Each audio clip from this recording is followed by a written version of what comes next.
Voltamos com a Acontecência e, claro, né, durante o break a gente não para de falar aqui. E agora nós vamos entrar num assunto que é bem polêmico aqui em São Paulo. Vamos ver se você que está em casa concorda com a gente aqui. Ferrari, me diz uma coisa. O maior problema que a gente tem hoje, que eu vejo em São Paulo, é a mobilidade urbana, né? São as questões do nosso transporte coletivo, nosso transporte privado, trem, metrô, a gente vai falar disso aqui. Fala para mim, o que você acha hoje que é mais problemático nessa área? O que já comentamos no bloco passado, a questão do planejamento. Ok. São Paulo ela tem uma característica, a geografia da cidade é uma cidade amorfa, ela tem a zona sul maior do que a zona norte, e então você tem regiões tipicamente dormitório, como a zona leste, Ok. a zona sul, você tem as regiões tipicamente violentas, como a zona sul, e você tem uma distância média enorme entre onde você habita e onde você trabalha. E isso traz que consequência? O cidadão perde a maior parte do dia se locomovendo em detrimento da sua vida com a família e da sua vida no trabalho. Então, isso tem dois tipos de custo. O custo em si, do tempo que se você estivesse produzindo enquanto está se locomovendo, para o país, o PIB do país aumentaria. Com certeza, né? Se você tivesse com a família, em vez de estar se locomovendo, o PIB do seu filho seria maior. Teria mais tempo com ele, certo? Então, esse é um problema grave que você resolve há várias maneiras de resolver. Então, seriam vários projetos acontecendo. Vários projetos. Né? Então, São Paulo tem que ter um projeto para ela, a cidade. Ou seja, eu gosto de sempre dar um exemplo. Outro dia eu estava num evento de transportes e me disseram que num país nórdico o objetivo era ter ônibus zero, trem zero. Por quê? Porque as pessoas consigam ir a pé ou de bicicleta para o trabalho. Claro que isso só vale para Helsinki ou para Estocolmo, não sei, onde você são cidades pequenas, onde você consegue criar essa baixa densidade populacional e a proximidade aos locais de trabalho. Em São Paulo isso é... E é um projeto muito arrojado esse pois também, mas eles, né? Quer dizer, é um projeto que nós, talvez daqui a 200 anos, não, nunca, talvez aqui, pela característica da cidade. Quer dizer, lá, o Brasil viveu a época nos anos 40, 30, do êxodo rural. Temos megalópolis, então São Paulo é uma delas. Mas, voltando à sua pergunta inicial, quer dizer, o transporte aqui tem que ser resolvido e, por exemplo, eu defendo, uma das teses é de que você aproxime o local de trabalho do local da residência. Então, eu acho que já seria um passo inicial que faria toda a diferença, né, Ferrari? Você ter essa questão da escola, né, dos seus filhos já no mesmo bairro, você ter exatamente esse exemplo que você citou também no primeiro bloco, de você estar próximo do seu local de trabalho, ter os bairros, eles próprios na realidade, que você não tenha que sair daqui para ir para 2, 3 bairros para frente por conta do seu hospital, que você precisa ir. Né? Inclusive, é uma tendência entre as construtoras de construir o prédio de apartamentos e o escritório ao lado. E há uma construtora que foi muito ousada, recentemente criou toda uma cidade aqui na Barra Funda, com escolas, estabelecimentos, tudo inteiro. Na verdade, seria um mini bairro planejado. Isso bastante é a cultura nos Estados Unidos, né, e na Europa. Que é o meu caso, por exemplo. O meu escritório fica 5 quadras de casa e a escola da minha filha fica 6 quadras da minha casa. Ou seja, toda a minha vida é pelo bairro. Óbvio que eu saio muito para ir a reuniões, claro, mas a minha vida está ali num bairro só. Eu quis exatamente fazer isso para que eu não perdesse muito tempo em trânsito, levando o filho na escola. E você faz isso a pé, Cris? Eu faço a pé quando eu não tenho reunião. Quando eu tenho reunião, eu vou de carro. Mesmo caso meu também. Eu estou exatamente a 5 quadras, a mesma coisa. Só que eu aumentei bastante de peso porque eu não estou fazendo o necessário. Eu deveria fazer mais. Mas a Acontecência também puxa a orelha, não só da cidade, mas dos entrevistados. Né? Vamos começar a adotar essa política também de fazer esse trânsito, porque aí a gente cai um pouco nisso que o Ferrari comentou. Né? Você fica mais... A questão, desculpe, Cris, é que O pessoal da classe média, das classes média e alta, conseguem fazer isso que vocês fazem. O problema é o pessoal das classes mais baixas que não consegue morar perto do trabalho. Esse E aí é eles um vão problema. depender do transporte público e de qualidade, com frequência, etc. Então, vamos voltar, Danon, nessa questão da ciclovia, né, que você comentou no primeiro bloco ali. Nós temos muitas pessoas que são contra e muitas que são a favor, né? O que está faltando para melhorar isso? Em uma palavra, planejamento. A gente... Planejamento. O que o Ferrari falou bastante, a questão do planejamento e a questão da boa vontade. Agora, veja se pode.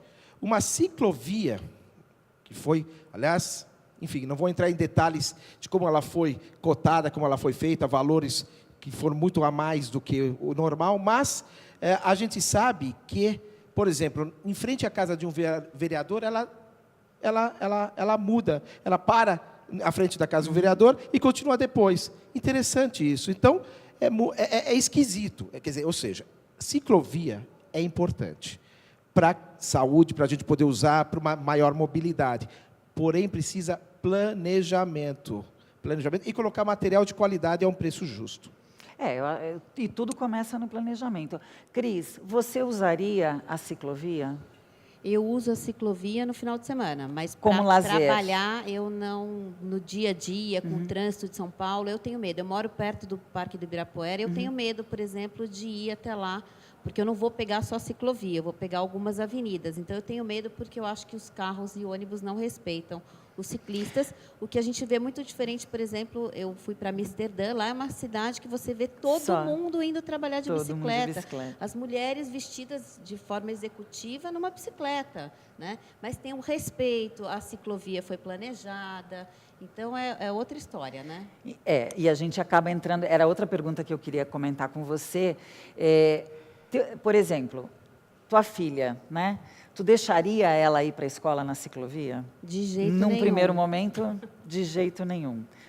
Porque você acha que falta realmente esse cuidado, essa segurança? Eu acho que falta consciência das pessoas que dirigem o carro e dos motoristas. Eu acho que falta consciência de aquela bicicleta, as pessoas têm a visão de que a bicicleta está atrapalhando o caminho. Exatamente. Se ela não está na ciclovia, ela está atrapalhando. Então, de forma alguma, eu deixaria ela ir sozinha. Agora, um adendo em relação ao ciclista também, muitas vezes, e principalmente de noite, ele não está com roupa adequada. Já vi ciclistas com roupas escuras, sem nenhuma sinalização na bicicleta, e você aí, poxa, ele atravessa na sua frente, perigosíssimo. Então, ele também tem que ter essa consciência da importância de colocar materiais reflexivos, enfim, luzes, para que ele possa estar aí de forma segura. Eu acho que campanhas efetivas, né? Porque é que nós temos filhos mais ou menos da mesma idade e eu me preocupo com isso. É que eu não moro em São Paulo, capital, eu estou um pouco afastada, mas eu tenho esse, literalmente, sonho de consumo de que meus filhos possam ir de bicicleta para a escola, né? Eu gostaria de criar essa cultura, porque eu acho que já é parte de um processo para a gente evoluir e melhorar a mobilidade, né, Ferrari? Mas é um processo de educação, né? É um processo de educação. Eu vejo muitos executivos hoje indo trabalhar de bicicleta, que eu acho muito interessante. Eu acho também bacana. Né? Seguindo, como eu falei, esses outros países em que eles realmente trabalham de bicicleta, isso é comum, mas eu ainda acho que falta muito planejamento, a gente está muito longe ainda de ser seguro. Tem uma outra coisa. O relevo da cidade não é amigável para a Não é bicicleta. amigável, exatamente. Então, esse é né? o ponto que... Você imagina uma pessoa como eu e ele, vamos trabalhar de terno, por exemplo. Saímos de bicicleta, 1 hora de bicicleta, do escritório, você tem que ter uma outra roupa, tomar banho, se trocar, você chega suado. Né? Ferrari, me diz uma coisa, eu sei que a gente vai cair no planejamento também, mas por que aqui em São Paulo a gente tem um processo tão moroso, né, para implantar mais linhas de metrô, trens que vão para as cidades que estão aqui próximas de nós e tudo isso? Bom, não é uma razão única, né? Eu acho que São Paulo tem o estado de São Paulo tem a vantagem de que talvez seja o único ou que tem o melhor planejamento no país de transportes. Você consegue ir na sala do secretário de transportes, ele tem um mapa com as futuras linhas de metrô, está tudo lá, está tudo já pensado. Então, né? como planejamento, o primeiro passo nós funcionamos. Eu acho que o planejamento, sim, verdade. E esse planejamento sujeito a, vamos dizer, adaptações, mas ele existe, a verdade Ok. ele existe. O segunda questão é a questão do marco regulatório, quer dizer, aqui para você poder fazer, como as operadoras de transporte de subtrilhos Sim. são, exceto uma hoje, são públicas, você está sob O escopo da Lei 8666, que é normal, quer dizer, a Lei das Licitações, que também já está com o tempo superada, precisa ser adaptada, precisa ser melhorada. Hoje, um dirigente de uma estatal, ou ele põe um risco das coisas pessoais dele, ou ele tem que contar até 1.000 para assinar um documento. Função da lei. Claro. E a lei está errada? Não, a lei só tem que ser melhorada. Eu não digo que não tenha que existir essa lei, né? Então, na minha visão, mais e mais as operadoras de transporte subtrilhos serão privatizadas. Isso vai acontecer de uma forma com natural. Isso, aí responde a tua pergunta. Com isso, haverá maior agilidade. Que foi o que aconteceu com as nossas ferrovias, né, no Brasil, né? Quando passaram pelo processo de privatização, automaticamente, dentro de um mercado possível, elas conseguiram seguir. O administrador tem mais agilidade. Tem mais agilidade, exatamente. Além de agilidade e qualidade também. Qualidade no atendimento. Você vê a linha privatizada aqui do metrô, também você tem mais conforto ao cidadão. E voltando à questão, eu tinha falado de uma palavra, na verdade são 3 palavras. Planejamento, educação e comunicação. Eu acho que esse trio consegue fazer com que as pessoas se conscientizem mais. Que bom. Cris, a gente estava falando da questão da bicicleta, mas, e tanto Danon quanto Cris e Ferrari, que trabalham próximo, né, dos seus locais de habitação e tudo, mas você utiliza o metrô aqui em São Paulo? Não, não utilizo porque eu não me sinto segura de utilizar o transporte público em Nossa, São você Paulo. está valendo nos meus olhos, né? Eu ia justamente entrar nisso. Você se sente como mulher? Vamos pensar agora, nós mulheres, tá bom? Essa segurança Não, no não me metrô. sinto segura e eu percebo que outras mulheres comentam que elas não se sentem seguras de andar de metrô. Dependendo do momento, é muito cheio, então aquele negócio dos homens ali muito próximo das mulheres e se aproveitar de alguma forma. Eu ando de metrô, sim, quando eu viajo. Né? Eu não tenho problema nenhum de andar de metrô, mas eu gostaria de ter mais segurança ao andar de metrô.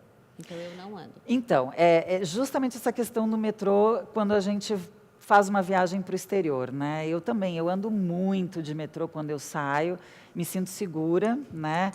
E tranquila, porque as pessoas parecem que elas ficam, né, tranquilas, elas com elas mesmas. Não que não tenha, gente, acontece sim, porém, passa pela nossa educação. Fica aí com a gente, que o Acontecência volta já já.